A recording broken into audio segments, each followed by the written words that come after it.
24 வருஷம் என்னை எங்கேயுமே எங்கள் வீட்டுக்காரர் வேலைக்கு விடலை, எதுக்குமே விடலை. என்னை வேலைக்கெல்லாம் அனுப்பாத, வீட்லேயே இருக்கணும், நான் சம்பாரித்து கொடுக்குறதுல நீ அதை பாரும்பார். அப்படி தான் என்னை பார்த்துக்கிட்டார். பார்த்துட்டு பொண்ணு 10th முடிச்சு 12th முடிச்சு காலேஜ் போகிற நேரம். காலேஜ் போகிற நேரத்தில் அவருக்கு கொரோனா வந்த டைமில் ஹார்ட் அட்டாக் வந்துருச்சு. நைட்டு 2:45 நெஞ்சு வலி வந்துருச்சு. நெஞ்சு வலி வந்தோடனே என்னால் ஒன்றும் சொல்ல முடியல.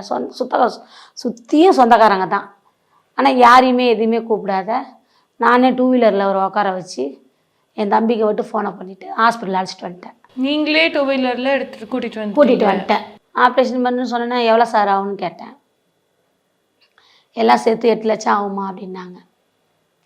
சரிங்க சார், நாங்கள் கூட்டு ஃபேமிலியை நாங்கள் எங்கள் வீட்டில் கேட்டுக்கிட்டு கலந்து பேசிக்கிட்டு நாங்கள் வந்து பண்ணிக்கிறோம், இப்போ இருந்ததுக்கு மட்டும் பில் செட்டில் பண்ணிவிட்டு நான் கிளம்புறேன் சார்னு சொல்லிவிட்டேன்.